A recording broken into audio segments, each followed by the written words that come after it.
Bonjour et bienvenue à cette vidéo où l'on va démontrer l'orbite elliptique des planètes.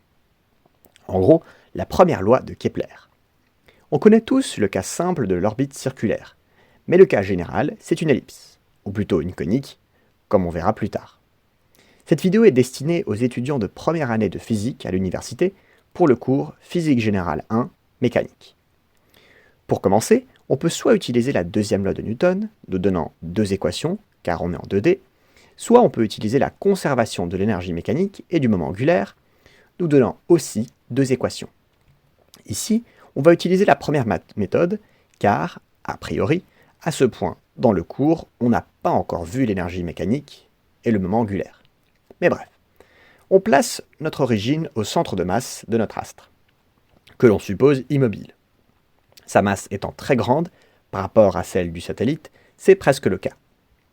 Vu que la force gravitationnelle est proportionnelle à 1 sur r carré, r étant la distance à l'astre, les coordonnées polaires semblent appropriées.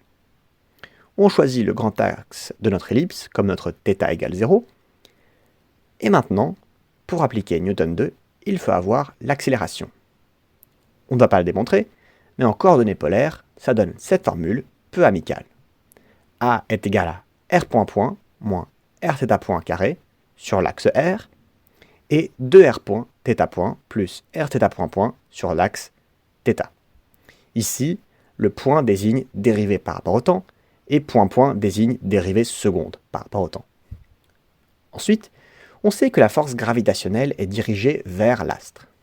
En d'autres termes, Fg est entièrement porté par l'axe r. On écrit Fg égale moins gmm sur r carré fois r chapeau. R chapeau étant le vecteur unitaire de l'axe r. La deuxième loi de Newton nous dit que sigma f est égal à ma. Donc, en projetant sur les deux axes, on a petit m fois r point point moins r θ point carré est égal à moins gmm sur r carré, et petit m fois 2r point θ point plus r θ point point égale 0. Les masses petit m se simplifient. À première vue, ça semble extrêmement compliqué. On n'a pas seulement une, mais deux équations différentielles, qui dépendent l'une de l'autre et qui sont non linéaires. Mais avec quelques petites techniques malines, on va y arriver. Tout d'abord, prenons l'équation 2. On a une expression de r et θ, et de leur dérivée, égale à 0. Si on arrivait à réécrire le terme de gauche comme la dérivée d'un truc, alors ce truc serait constant, vu que sa dérivée est nulle. Dans le premier terme, on a r point et θ point, alors que dans le deuxième, on a r et θ point point. Cela ressemble déjà un peu à la dérivée du produit r θ point. Le problème, c'est ce facteur 2. Vu qu'il est présent dans le terme avec la dérivée r point, ça pourrait provenir de la dérivée de r carré. Et donc pour faire apparaître ce terme en r carré, multiplions par r. On a donc 2 fois r point, θ point, plus r carré θ point point, égale 0. Ça, c'est la dérivée de r carré θ point, donc on obtient d dt de r carré θ point égale 0. Le terme à l'intérieur, donc constant, est donc constant, et c'est ce qu'on appelle le moment angulaire, noté par L. On aurait juste pu sauter tout ce truc avec la réécriture de 2, en disant que le moment angulaire se conserve. Mais comme je l'ai dit, ici on ne va pas avoir besoin de savoir ce qu'est ce moment angulaire. Néanmoins, on va quand même utiliser la notation L pour notre constante, r carré θ point égale L. Ok, on a réussi à simplifier cette deuxième équation. Maintenant, que faire? On va faire un changement de variable. Pourquoi ça marche? J'en sais rien, mais en tout cas, ça marche. On pose u égale 1 sur r. On dérive u, et on réarrange pour avoir r point. Donc, dérivée de u par rapport au temps est égale à moins 1 sur r carré fois dérivée de r par rapport au temps. Et donc, si on réarrange, on a aussi que la dérivée par rapport au temps de r est égale à moins 1 sur u carré fois la dérivée par rapport au temps de u.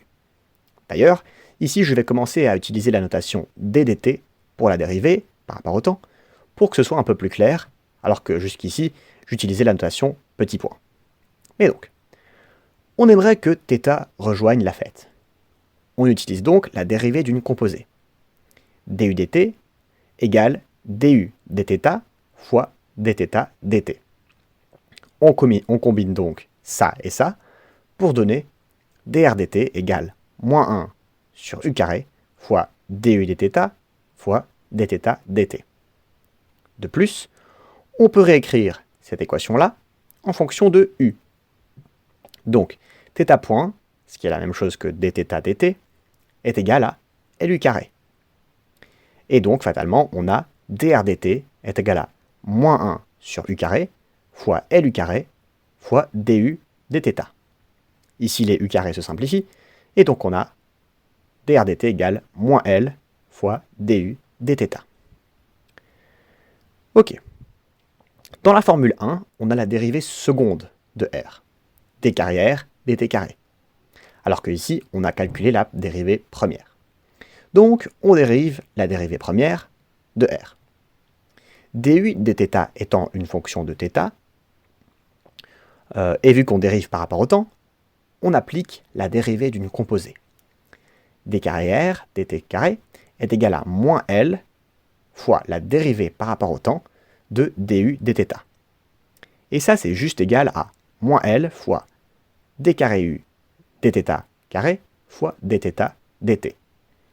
Donc en gros, on a juste dérivé du dθ par rapport à θ, et on a dérivé θ par rapport au temps. La dérivée d'une composée. Maintenant, on peut substituer ça dans notre expression pour d carré r. Et donc on a d carré r dt carré est égal à moins l carré u carré d carré u dt carré. Il y a aussi le terme en moins r fois dθ dt au carré qu'il faut réécrire. On sait que dθ dt est égal à lu carré. Donc, dθ dt au carré est égal à l carré u exposant 4. Et donc, r fois dθ dt au carré est égal à r fois l carré u exposant 4, ce qui est égal à l carré u cube. On substitue aussi dans 1. Pour mettre tout ça en musique, il ne reste plus qu'à remplacer le moins gm sur r carré par moins gm u carré. Et on a moins l carré u carré d carré u dt carré moins l carré u cube est égal à moins gm u carré. En divisant par moins l carré u carré, on obtient une équation différentielle linéaire du second ordre avec second membre. d carré u dt carré plus u est égal à gm sur l carré. Dans ce cas, on sait que la solution générale, c'est la solution homogène plus une solution particulière. La solution homogène, c'est-à-dire sans second membre, est connue. C'est la même chose que l'oscillateur harmonique. UH est égal à C fois cosinus de θ moins phi, où C et phi sont des constantes qui dépendent des conditions initiales.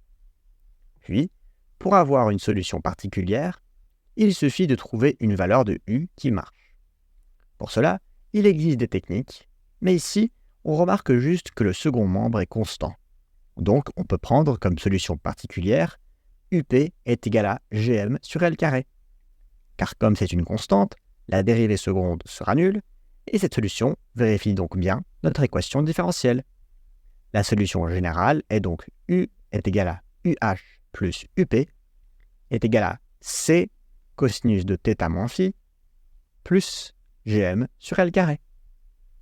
Finalement, on ne va pas le démontrer, mais l'équation par rapport à un point focal d'une conique d'excentricité epsilon et de demi-latus rectum P est R est égal à P divisé par 1 plus epsilon cosinus de θ moins phi. Voici une illustration pour montrer ce qu'est P. θ est l'angle polaire et l'angle phi est l'angle par lequel on tourne la conique, ici l'ellipse, par rapport à l'axe θ égale 0. Finalement, l'excentricité epsilon est la valeur qui détermine à quelle conique on a affaire. Un cercle, une ellipse, une parabole ou une hyperbole. Si epsilon égale 0, alors on a un cercle. Si epsilon est entre 0 compris et 1 non compris, alors on a une ellipse. Si epsilon est égal à 1, alors on a une parabole. Et si epsilon est supérieur à 1, alors on a une hyperbole. Dernière ligne droite, ou plutôt trajectoire conique, revenons à l'équation précédente de la trajectoire de u en fonction de θ. Revenons à notre variable d'origine r, sachant que u est égal à 1 sur r. Donc, 1 sur r est égal à gm sur l carré, plus c cos de θ moins phi. Et donc, r est égal à 1 sur gm sur l carré, plus c fois cosinus de θ moins phi. On peut multiplier le numérateur et le dénominateur par L carré sur GM, et alors, on a bien une équation du même type, et donc on a bien une conique. R est égal à L carré sur GM, le tout divisé par 1 plus CL carré sur GM, fois cosinus de θ moins phi. En posant P est égal à L sur GM, et epsilon est égal à CL carré sur GM, on a bien l'équation d'une conique. On a donc réussi à démontrer la première loi de Kepler, c'est-à-dire que les orbites des planètes sont des ellipses. Encore mieux, étant donné que la position et la vitesse initiale déterminent les constantes L, C, phi, et donc aussi epsilon et P, on a montré que selon les conditions initiales, on peut avoir des ellipses, des orbites circulaires ou elliptiques, ou les trajectoires paraboliques, ou même hyperboliques. Les cas circulaires et elliptiques représentent des orbites stables. Dans le cas hyperbolique, notre corps a une vitesse tellement grande qu'il arrive à échapper au champ gravitationnel de l'astre et s'envole vers l'infini. Finalement, dans le cas parabolique, le corps a juste assez de vitesse pour échapper à l'attraction gravitationnelle et s'envole aussi vers l'infini. Mais ici, le corps aura une vitesse nulle à l'infini. D'ailleurs, cette vitesse minimale, on l'a déjà calculée dans une vidéo. C'est ce qu'on appelle la vitesse d'échappement ou de libération. Le lien est en description. Et donc voilà, c'est tout pour aujourd'hui. J'espère que cette vidéo vous a plu et qu'elle vous aura été utile. Si c'est le cas, n'hésitez pas à vous abonner pour de nouvelles vidéos de physique. Merci d'avoir regardé cette vidéo.